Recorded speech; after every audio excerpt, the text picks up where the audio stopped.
بسم الله الرحمن الرحيم.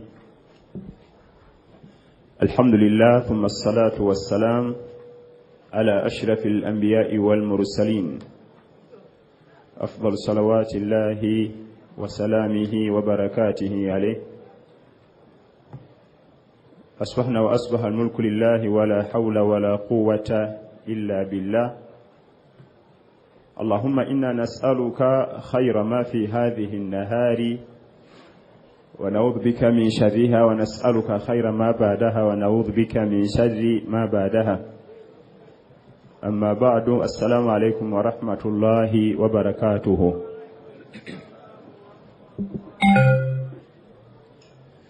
twebaza Allah tabaraka wa taala kyatuwadde obuwangazi atusinkanyiza wano nga tukyali balamu, kitwese okusula wano, bantu ne basiiba wano ne basulawo kuba kwe twejjukanya mu ddiini yaffe. Okusaba kwange nkujja kugenda eri abakyala.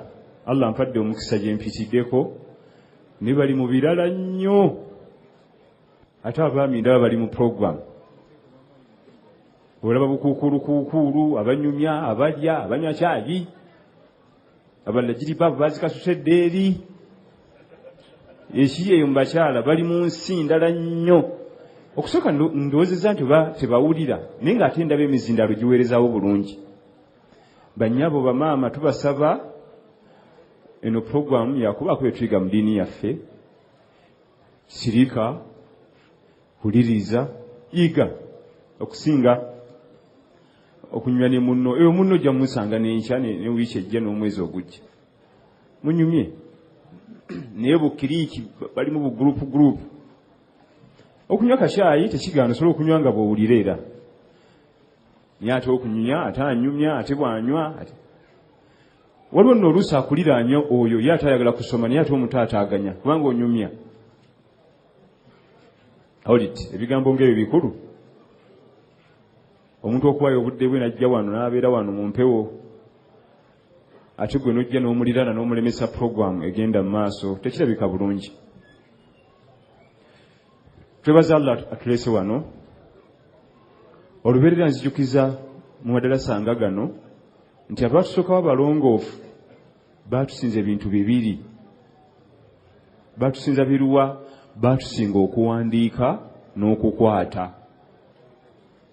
Wadde ng'ate ebikozesebwa byali bya bbula ng'ebitabo n'amakalaamu. Bawanikanga ku maliba ga bisolo, ebipapajjo by'emiti, ebikoola. Naye ate nga bakwasi, ekyewuunyisa ffe situli bakwasi, situli bawandiisi. Wadde ng'ate ku mulembe gwaffe ebikozesebwa bingi. Osanga omwami yazze mu ddalasa ya nnaku 3 talina kitabo. Naye bali abasajja bawanikanga ku maliba naye ng'akakasa nti awandiisi, ate n'awandiika ate n'akwata. Gwe toli mukwasi, toli muwandiisi. N'osanga omukyala buli kaseera akugamba nga bw'agenda mu ddalasa, buli kaseera n'omugana ekitabo kiruwa nga talina. Naye ng'ate n'okukwata situdi bakwasi. Naye tuyinza kunnimba nti ennaku 3 z'omaze mu ddalasa byonna n'okwata bikwate. Era ne kiba nga kisoboka n'oba nga obikwata bukwasi okuva lwe wazze, baba balina okukuba mu mawulire, kiba kigenze wala. Beera smart. Kwata singisa omutwalo gumu ogula ekitabo kye kya ddalasa. Ekitabo ky'omutwalo ogumu okiwandiikamu obuwangazi bwo bwonna, kizibu nnyo okukijjuza. Olidde ffe Allah atuwadde omulembe, tufunye ebikozesebwa. Kati weewunya omusajja yawandikanga hadiisi ku ddiba, nga gwe bakuwadde eddiba ly'embuzi ne bagamba nti wandikako erinnya lyo, kiyinza okutwalira olunaku lulamba. Kyokka yagenda kuwandikako hadiisi 3-4 ku ddiba. Ffe Allah n'atugondeza. Naye nno yawandikanga ku ddiba ng'ate akutte, abikutte ne mutwe. Naye ffe ku byombiriri, obwongo bwafadda tebusobola kukwata. Ebitabo ebyo by'okuwandikamu tetwagala kuwandiika. Weetunuulire, wazze mu darusi, tewazze kulaba TV, kubanga alaba TV atawandiika. Era baba bawandiise kiba kyewuunyisa. Bw'oba tosobola kufuna ssente zigula kitabo, nzijangu oŋŋambe tisina ssente zigula kitabo, omutwalo gumbuze. Naye ng'olina okutya Allah tabaraka wa ta'ala. Kubanga nze bono ngamba nja kiggulira. ngamba nti zigula ekitabo naye kuliko obukwakulizo olunaku lwendi kusanga mu ddalasa nga tolina kitabo bw'ofulumira ku lwaki twakigula lwaki okirina akwakulizo akookubiri bw'oba olya ssente z'abanaku kubanga tugenda kigulamu ssente z'abanaku bw'oba olina haqqi mu kukwata ku ssente z'abanaku n'ojjamu omutango oba omutemwa ne gugenda gy'oli eyo nvuddeyo omulamwa gwaffe ogw'olwaleero tugenda kwogera ku nnyumba ya Allah tabaraka wa taala almasjid wa anna almasajida lillahi fala tad'u ma'a Allahi ahada. Lwaki tulonze masjid? Guno gwe mulembe ogufudde masjid ekyokuzanyiramu. Masjid twagifula kyakuzanyiramu ku mulembe guno. Tuvudde ku nkola ya salafu salihin, enkolagana yaffe n'omuzikiti, politics muzikiti, meeting z'embaga muzikiti, endagano z'ebibanja muzikiti, endagano z'okutunda emmoroka muzikiti. Ya subhanallah. Kyokka ng'akola ebyo mwami wa kirevu kyaffe bulungi sakaatidde era kukakasa nti ali ku nkola ya salafu salihin. Naye nga gwe mu kulaba okuko mu masjidi mwandisaanye okutuula program meeting y'embaga, kyokka nga n'ebiteesebwa ku mbaga obimanyi. Omuyimbi gundi tujja mwetaaga, omukwasi wa video tujja kumwetaaga, omutimbi n'abanasanyusa abagenda okusanyusa abagenyi. Omulembe guno tuzanyireyo masjid, tugifudde buli kimu. Obutale bwonna buli mu muzikiti munda, akatale twakajjayo ebweru tukayingiza mu masjid, ebibutu okulangiramu. Akati abakulu mu kulonda emisomo bakama baffe ne bagamba nti gwe tukutumye ku muzikiti, ne bagamba nti neeyanza nnyo bassebo. Ekigambo masjidi kiva mu sajada, okuvunnama. Omusajja omuwarabu mu nnimi zaabwe ez'ekiwarabu omuzikiti bagutuma masjidi lianna tuktharu fiha sujudu, guyitirirwamu nnyo okuvunnamirwamu. N'omusaalo gwoyinza okusaalirako, omukeeka gwe gw'osaalirako, omulala gwaguyita sujjada, kubanga okozesa kuvunnama. Ekigambo ekyo kiva. Omuzikiti y'ennyumba eyasooka mu nsi muno, nga Allah batugamba nti inna awwala baytin wudi'a linnaas lalladhi bibakkata mubaraka. Ennyumba eyasooka okuteekebwawo ku nsi kuno kyategeeza ennyumba, ategeezamu Kaaba, ate Kaaba muzikiti.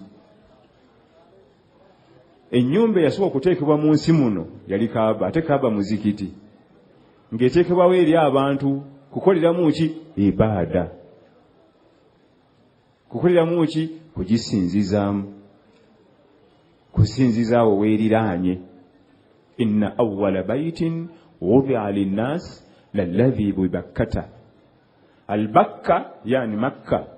Agamu ku mannya g'ekibuga Makka mulimu Bakka, kubanga ekibuga Makka kirina amanya 10 mu Qur'an al-Karim Allah ge yakiyita. Mugo Makka, Bakka. Omanye ekintu kyonna ekikoma okuba ekyebbeeyi n'amanya kiba na mangi. Olaba ne Ssaabasajja alina mangi. Ekintu kyonna ekyebbeeyi ekikoma okuba ekyebbeeyi n'amanya kiba na mangi. Kakati ne kiba nti ennyumba yasooka mu nsi muno ye masjid. Lwaki Allah tabaraka wa taala okulaga omwana Adamu nti ekyakutonza kunsinza, wama khalaqtul jinna wal insa illa liya'budun. Satonda majini n'abantu okujjako okubanga bansinza. Omuzikiti gwe gwatusooka eno nga tusina na kujjayo mu duniya. Omuzikiti ogwaddako okuzimbibwa mu nsi muno Masjid al-Aqsa ogwa Nabi Sulaiman alayhi salam eri mu Palestine. Subhanalladhi asra bi 'abdihi laylan من المسجد الحرام إلى المسجد الأقصى الذي باركنا فيها الذي باركنا حوله. مسجد الأقصى يمسجد يوكبيري، أما كل مسجد يمكة يبير ويمياكا نيمياكا paka Nabbi Sulaiman bwe yajja n'azimba omuzikiti gwe Aqsa. Aqsa kitegeeza ewala eri mu Palestine. Olwo ne gifuuka emizikiti ebiri ne gijja nga gigaziwa ne kudda ku masjidi Quba eri e Madiina, namba 4 ne wajja masjidi ya Nabi Muhammad sallallahu alaihi wasallama eri Madiina, Masjidi Nabawi. Emizikiti gyonna mu nsi yonna gyenkana okujjako emizikiti 3. Allah tabaraka wa taala mbannabbi bonna yakwata bannabbi 3 ne basigaza emizikiti nga bijjukizo. Nabi Ibrahim alayhi salam ne masjidi ye Makka, kubanga masjidi ye Makka ya Nabi Ibrahim. Wa idh bawwa'na li Ibrahima makana albayt alla tushrik bi shay'a. Allah batugamba nti nalagirira ekifo ky'ennyumba wenjagala nendagirawo Nabi Ibrahim agenda agizimbewo nesagala byakungattako. Kati nebanga masjidi ye Makka yagizimba ye Nabi Ibrahim alayhi salam. Yekulembera mu mizikiti gyonna mu nsi yonna ne kuddako ya Nabi Muhammad sallallahu alaihi wasallam ye Madina bagita Masjidi Nabawi. Makka bagita Al-Haramul Makki ne kuddako Al-Haramul Nabawi oba Al-Masjidi Nabawi Al-Sharif eri mu kibuga ekye Madina. Eyokusatu Masjidil Aqsa eri mu Palestine. Egyo gye mizikiti gyokka mu nsi yonna egy'enkizo. Eri swala zaamu zaawukana ku swala z'emizikiti gyonna. Egisigadde gyonna gizitowa kyekimu. Egisigadde gyonna. Masjidi ye Makka bw'ogisaaliramu ofuna emitwalo 10. Osaliramu eswala emu ofuna emitwalo 10. Eye Madiina ofuna 10. Eye Palestine ofuna 5. Ezisigadde zonna ofuna 10. 10 ofuna 10. Number 10. Kebenge enyirira oba yakadongo temuli tiles muli musenyu oba simanyi waliwo omwana gwe babuuza nti bw'osalira ku masjidi ya Old Kampala ya Gaddafi ofuna mpeera mmeka, ye nga alowooza nti olw'okuba enyirira nnyo nti kirabika kisufu naga asimanyi. Ate mbamubuuza endala naga nti ofuna swala 10 zezimu, kubanga ekikulu si kunyirira oba kulabika bubi, zisigala zezimu. Mukama waffe sallallahu alaihi wasallam nga akyali e Makka teyafuna mukisa kukozesa masjidi ye Makka olw'abalabe. Bali bamutigomya era abakyala amaloboozi gakyavaayo. Nze kankubulira ekyama mwana wange okusomesa abakyala 3 osomesamu abaami 10. Okusomesa abakyala 3 omu 2 3 osomesamu abaami 10. Kulwaki? Anti boogambwe nti bayi musiike tusome ne bakikola. Naye bw'owulira amaloboozi agava emmanga wali ate niwe wasirifu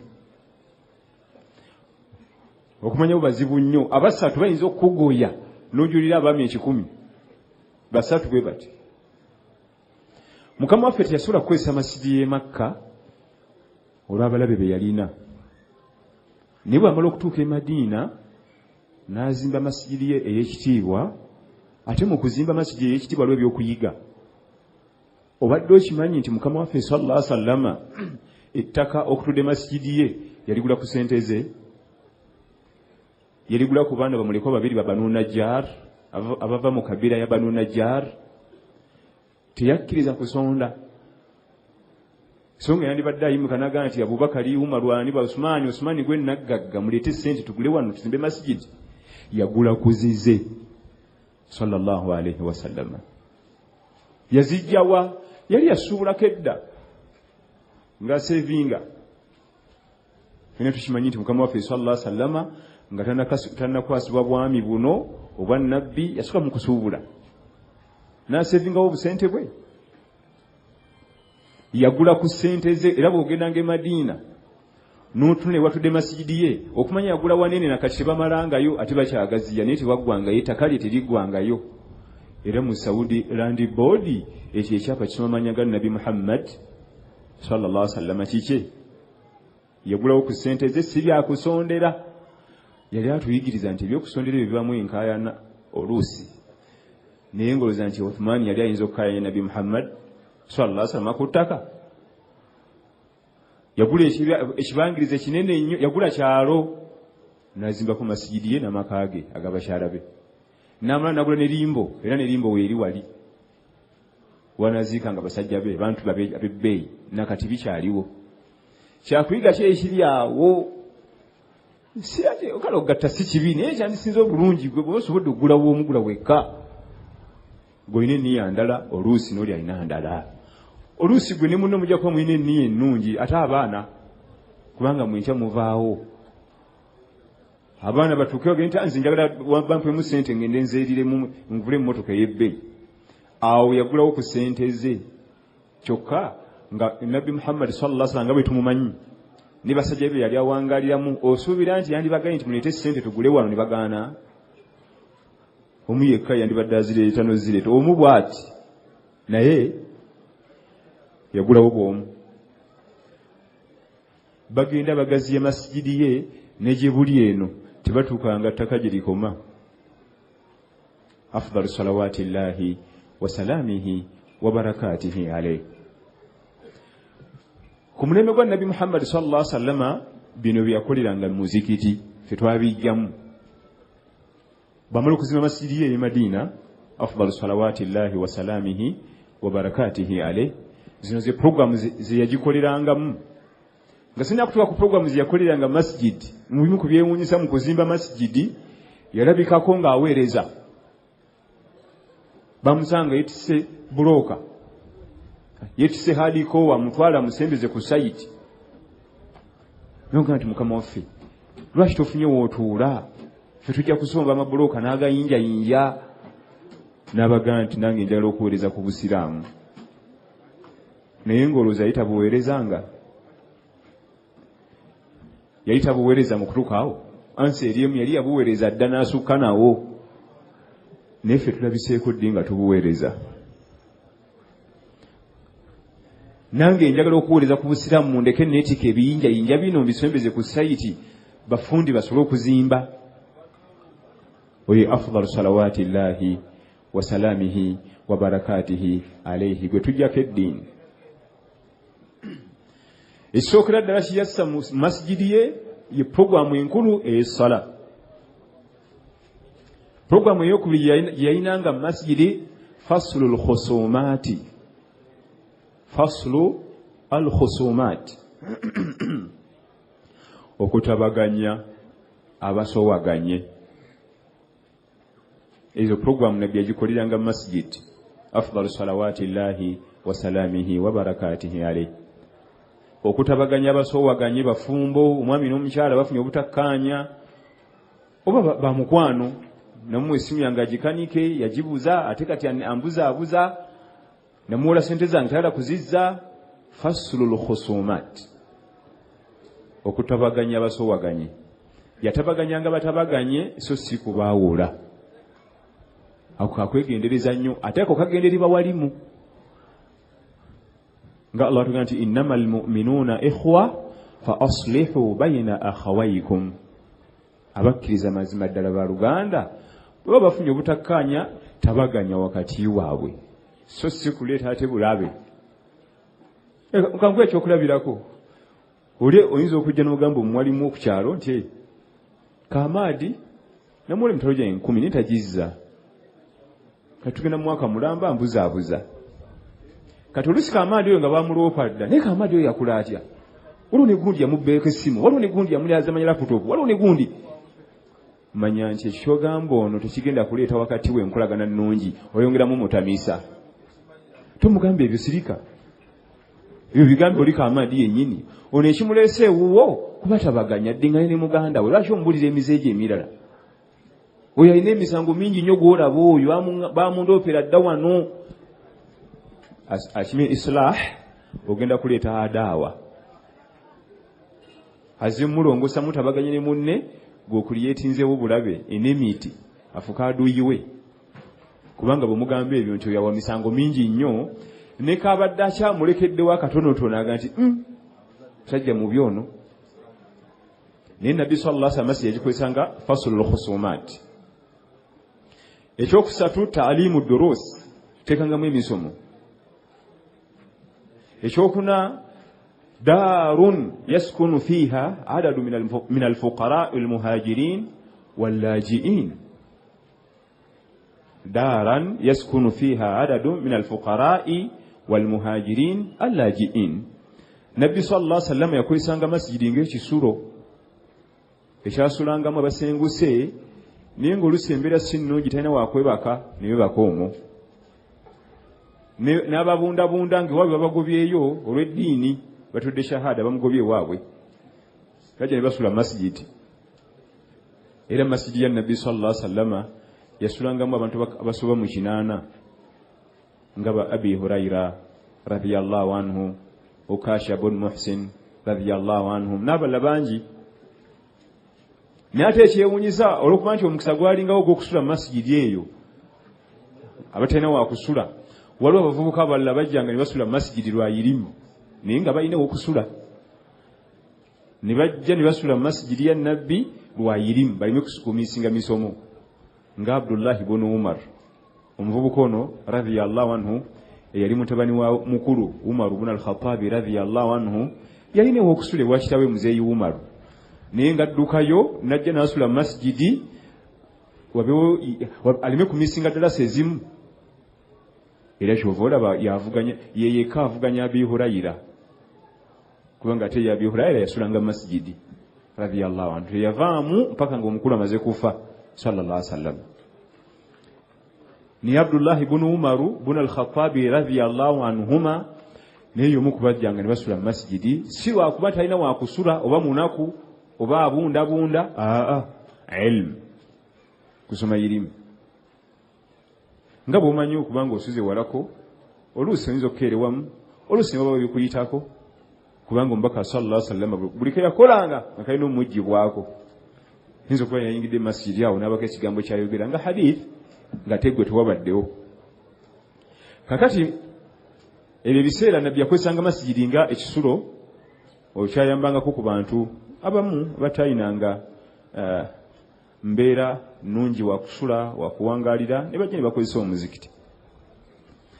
N'agikozesanga ekifo wategekera ejje bwe yalinga agenda okulwana, amagye yategekeranga program yagikoleranga masjidi. Tugenda kulumbira wa, tugenda kulwanira wa, tugenda kukola tutya, tugende Badiri, tugende Uhudi. Ezo programu zabanga masjidi. Ne programu zonna ezandibadde za office yazikoleranga masjidi. Afdalu salawati llahi wa salamihi wa barakatihi alayhi. Ezo programu ziyasinga okukolera masjidi. Ne obawo programu ze baayagala okukoleramu nga waali n'azigoba. Nga programu ki? Okulangira masjidi. Kama thabata anhu sallallahu alayhi wa sallama أنه قال من سمع رجلا ينشد الضالة في المسجد فليقل لا ردها الله عليك إن المسجد لم تبنى لهذا. رواه مسلم. Nabbi atugamba sallallahu alaihi wasallam bw'owuliranga omuntu alangira mu muzikiti abange waliwo essimu yange ebuze kika bw'ekiti ne bw'ekiti bw'oba ogirabye yange bino ebisunzo byani bino.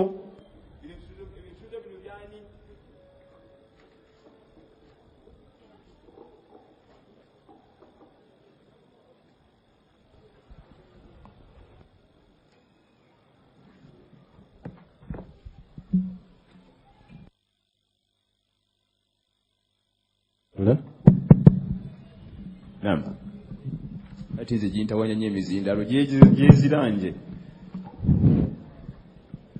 Ye nali maze gedasanga emizindalo gifudde.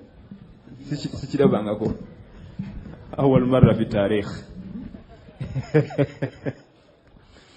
Kakati bw'owuliranga omuntu yenna essimu yange agirabyeko bannange nankati ng'omuweererezaawo naawe nti Allah takuddiza essimu yo kubanga omuzite gwazimba lwekyo, kubanga Nabbi sallallahu alaihi wasallam yawulira omuvubuka engamiya ye yagenda okufuluma mu parking nga teriiwo. Nadda naga nti bannange bwe bamufuluma nga mugenda ne musanga engamiya bweti ne bweti yange. Nabbi n'amuweereza eddoboozi ti la raddaka Allahu dhalaka, Allah takumyawo ebintu bye bibuze. Innal masjida lam tubuna lihadha, emizikiti tebagizimba kukoleramu ebyo, kubanga emizikiti gyakolebwa lero ebbaada. Tositula maloboozi. lwaki nabbi sallallahu alaihi wasallam agoba program ey'okulangira mizikiti n'okutundiramu? Tunulira embere y'akatale, bano bayimba, bano balamuza, bano bayita abaguzi n'ebbeeyi, basoma ebbeeyi. Masjidi ya ibada. Waliwo abazze masjidi alina ebizibu byagala kunnyonnyola Mungu, ala kukakkana wali asiriikirire, ate ojja mukyankalanya nga olina by'olanga. Waliwo bagala okukola tawuba zaabwe. Osanga omusajja omwami omukyala ng'akola tawuba n'amaziga gamuyitamu akakkanya, amaziga gakulukuta. Ate ng'ojja otandika mutaataganya bwongo nga nabbi kyayagala sallallahu alaihi wasallam masjidi, omuntu abazze ku masjidi adde wa Mungu we nga mutaataganya na bya duniya na business. Tutundamu okumpira gy'emmotoka, tukusalirako ebbeeyi yaffe si ya waggulu nnyo, ng'ayagala omwana Adamu ono afune obukakkamu akole ibada ze. Olidde eyo ensonga lwaki omubaka sallallahu alaihi wasallam yawulira alangira masjidi n'amuweereza. Ani aweereza? Sallallahu alaihi wasallam nti Allah takuddiza ekibuzo ekyo. Omuzikiti baguzimbira ekyo gwazimbwa nga gwa ibada. Abantu bazije bakole ibada zaabwe, qira'atul Qur'an, tawba, istighfaru, sala, adhkar. Itwetaaga masjid. Kati okulangiramu, kakati oli abuuza ati kakati tukole tutya? Batuleetedde essimu y'omuntu, ffe tuli bayimamu, baleeta ebintu bingi, essimu, waleti, essente, gwe kwata nabyo, beera nabyo. Asudde ebintu bye ajja kujja wa imaamu oba bano obuvunaanyizibwa, amubuuze nti waliwo ebintu byange bibuze obirabyeko. Naye so si kuyimuka eri nti waliwo ssente zange ezigudde bweziti ne bweziti, oba zino ssente zaani? Omubaka sallallahu alaihi wasallam ayagala nnyo masjidi eno ebeere nga nsirifu okwanguyiza abantu abali mu ibada zaabwe. Olime kumujja ku mulamwa gwaliko Sheikh omwana tunyumiza lumu basheikh bali Saudi Arabia. Enkisa si yamabega nnyo, yafuna ekiro obutakkanya ne mukyala we. Sheikh w'amaanyi mu ilmu yafuna obutakkanya n'omukyala ngera omuntu wa bulijjo. Akati n'atyo okuba omukyala kiro sanga 8:09 n'akwata emmoloka yavuge agenda yeetolola obusungu bwe bunakkaana dda. Kati aba avuze emmoloka agenda n'alengera masjidi nga nzigule. Kaka kangende masjidi eno nsaleera kanga 2-3 obuliawo Allah nanzikakkanya obusungu. Nayingira mu masjidi. Bwe yatuuka mu masjidi ekyamwewuunyisa yasangayo ng'oli yamusooseeyo naye ng'akirabika ate oli ate yalina ebizibu bingi, ng'akaaba awanise emikono asaba alaajana anyeenya n'emikono. Kati Sheikh ono neerabira ebibye n'adda kunaga nti alabika ono omuddu ate ye ebyo ebiwanvu okusinga ku byange. Maziga gamuyitamu, bwe yamaliriza neyetereza n'asimula amaziga afuluma agende. Sheikh n'amuwa salaamu n'amudamu, nfubuka kiki ono obuzibu? Namu ku buzibuzibu mbadde nzize nsabe Allah wanabummalire. Buzibu ki? Waliwo omuddu yampola ssente ze 2,000. 2,000 ezaabwe ziba nnyingi wano waffe kumpi milioni 2. Kyokka enja ku subuhi wenno zimuddiza naye sinnazifuna. Kati kwe kusalawo nzije ku masjidi nsaale nsabe Allah azimpe ku subuhi enkya nzimuwe, naye buno bunatera okukya. Sheikh namugamba nti kyekyo nti Sheikh n'azimuwa. Kati abamala ozimuwa wano wali embaga owa najje business card. Sheikh namugamba nti nkulabyemu okutya Allah njagala tubeere ba mukwano, kaadi yange yino n'amasimu kwegali, obanga ofunye obuzibu bwonna bw'essente enkubira okusinziira nga bwe nkulabye, kaadi eno gitwale. Omuvubuka omusalafu namugamba nti eyo kaadi sijja kugitwala. Nambuuza nti ku lwaki? Kyennengeddeawo kyeyagala okunzijjako kikulu kiruwa? Oyagala kunzijja ku muzikiti kujjanga kiro kusaba Allah nga nfunye ebizibu, kubanga ebizibu ebisinga tutawanya mu duniya byetoololera ku ssente. Kati ojja kunnyinulanga ninayo 5 wange anampa nja mukubira, kati nsaala biki? oyagala kunzija ku swala za kiro nkulaba sijja kutwala business card yo bwe nabanga nina ekizibu nja kujjanga wano nsabe Allah kati simu mba musaba tozimpadde nze nkukimye wuwo manyine gyova nzize wano nkabiridde Allah wange ampadde ssente ku subuhi ngenda ziwa omusajja tonzija ku swala zange tonzija mu muzikiti gwange kubanga ojja kunyinula ebigambo ebyo nga bwe yabimugamba bye bitutawanya mu duniya ebizibu ebitawanya omwanadamu 99% byetololera ku ssente buli wofuna agenda okusindika mu ssente ewalanga ojjamu amaanyi emugo oyera kunzija ku swala za kiro oyera kunzija kwesigamira Allah yamubuuza n'omubuuza kati singa tayimu etuuka n'ofa famire ye n'ezimpa ng'ojja otya ewaffe mbu haja badde ampa ssente nange abaana baga nti situkumanyi tuviire notuviira oleka bafere ba mu kibuga abo haja abadde amuwa ssente ddi zaaki ndeka nsigaze Allah wange nsigaze swala zange ez'ekiro akasembayo ke yamugamba esooka n'atambula afuluma agende sheekhe naggaga bamuleka akonkomadde ne kaadi mu ngalo ekyo kimu ekyokubiri nga bamutadde mu kiraasi bamusomesa irimu kyokka oli byayogera ono kwateeka aya byayogera ono kwassa hadithi kubanga ono yabimanya ate ekyo kyayogedde kuliko hadiisi bweti ekyo kyayogedde kuliko aya bweti yasigala abirowoozaamu kubanga bamusomesa omusomo gutagambiga nga tagumanyi kati aba akyayimiridde bw'ati akonkomadde ne kaadi ye oli n'afuluma n'agenda nadda namusanga akyayimiridde nga we yamulese ne kaadi agina mu ngalo namugamba nti kyenyinza okubuulirayo ekyama nze kyemmanyi ekituufu kyoyinza okukozesa nti nze bwenfuna obwetaavu nzija mu muzikiti ekiro 9:10 nensaba Allah kati gwe kyolina okukola ofubanga nnyo n'oyitaayitawo wano olaba oba muzikiti muggule nyinza okuba mwendi nompa ssente zo awo kyenyinza okuyambamu nyinza okutwala kaadi yo ngende nve ku Allah wange omwesigamira nve ku muzikiti naye wano simanyi na kumanya mbeera gy'oyinza kubaamu nga naggagga kwasiza kaadi business card okuli amasimu ge gonna nti eno bwetebaako eneebaako eno bwetebaako eneebaako akazibu konna koofuna nkubira n'ojja otandika okusula omumwango omuddamu bw'otyo ng'oyo bwe yamwanukula simanyi w'oyimirira n'obuvumu gy'obujja simanyiyo ekiyinza okubaawo wano kuffe kukka ku ttaka kufukamira kwebaza nakumubuuza onnanze eki kino anti abaganda bagamba nti omunaku bwo ajja akaaba ate bw'omuwira nga akaaba anti akubuuza ki kyonnanze eyo enkola ya salafu salihin abatusookawo balongoofu alengera wala nnyo mangu nnyo akati emizikiti bwe gitwe gifaanana abantu abafunye ebizibu gye baddukira okwetereeza ono yaddukira mu muzikiti yeetereeze asangayo ate yamusosye naye yazze kola ki kwetereeza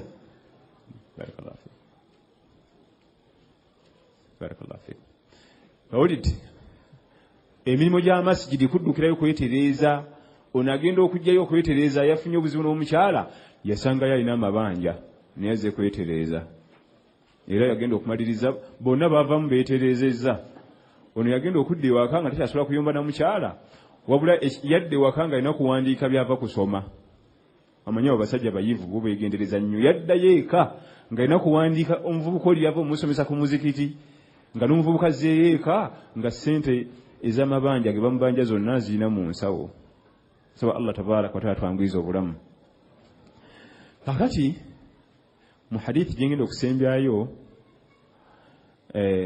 nabbi atugamba nti ahabu albiladi ila Allah masajiduha wa abghadu albiladi ila Allah aswaquha ebifo Allah tabaraka wa taala byasinga okwagala mu nsi muno mizikiti ate byasinga okutamwa butale lwaki Allah ayagala nnyo emizikiti buli kalungi konna okasanga masjid abagala okukola tawuba abasomi ba Qur'ani abalungi abasomi ba irimu abalungi abanonya irimu hatta n'ababibi bajja ku muzikiti bafuuka balungi omuyaga wajja ku muzikiti atakakkana lwakuba oluusi asigaza sayini eziraga nti muyaga nga dreads ayambadde ebikomo naye tavaamu kigambo neegeza omusanga eri ewaabwe olabe buli kalungi konna kasangibwa ku muzikiti hatta n'abakyamu bw'abazze ku muzikiti atafuuka mulungi ate ebifo Allah byasinga okunyiigira bwe butale kubanga buli kakyamu konna abanywi b'enjaga ababbi abasala ensawo abakukuta abakubi b'amatatu abaseegu abakaba abamukola amakulu n'emikisa gy'ono omulungi okuyingirayo n'abamubi nagyo giba mingi naye lwakwati yatugaana kukolayo waliwo ekyokwegendeza teyatugaana kukolayo sallallahu alaihi wasallam wabula yatuyigiriza bwe n'okolayo mu katale enneeyisa gy'olina okweyisaamu nga mmaliriza barakallahu fikum wa jazakumullahu khair twebaza nnyo abayizi baffe bonna madarasa gonna okuva ne Kabaale mpaka Busiya mpaka Amasindi mpaka yonna okuva eri Sakibu Sekasakibu Embadala bateka darasa ez'omuggundu twebaza nnyo bonna n'abayizi baffe ku WhatsApp ku masimu ago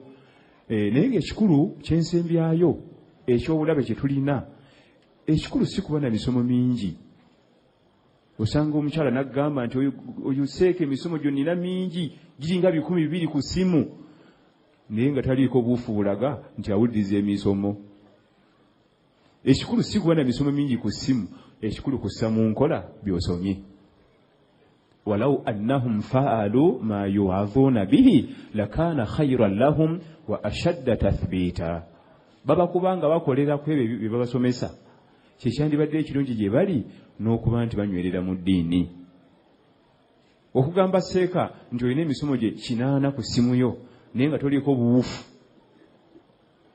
omukyala akugamba ekyo ennyambala yokka oba totegere nakutegeera nti mukyala musiraamu omuvubuka akugamba ekyo ekifo kyokka ky'omugwikirizaamu n'ebigambo by'addamu okukola by'omusanzeemu wadde omwekanze n'alyoka akugyayo essimu ye n'akulaga ekikulu si misomo mingi wabula akakatono k'owulidde kwessa mu nkola subhanaka allahumma bihamdika ashhadu an la ilaha illa ant astaghfiruka wa atubu ilaik assalamu alaikum wa rahmatullahi wa barakatuh. Tumwebaziza mukadde waffe Sheikh Ahmad Sulaiman Kyeyune era twagala kulya budde bwonna oluvannyuma lwe tugenda kufunayo wasiya nga si nnene okuva wa muganda waffe mukadde waffe Sheikh Muhammad Abdul Wali sijja kwongerako birala wanaabaawo ekyetaagisiza tunakyongerako inshallah asumal mashallah aganye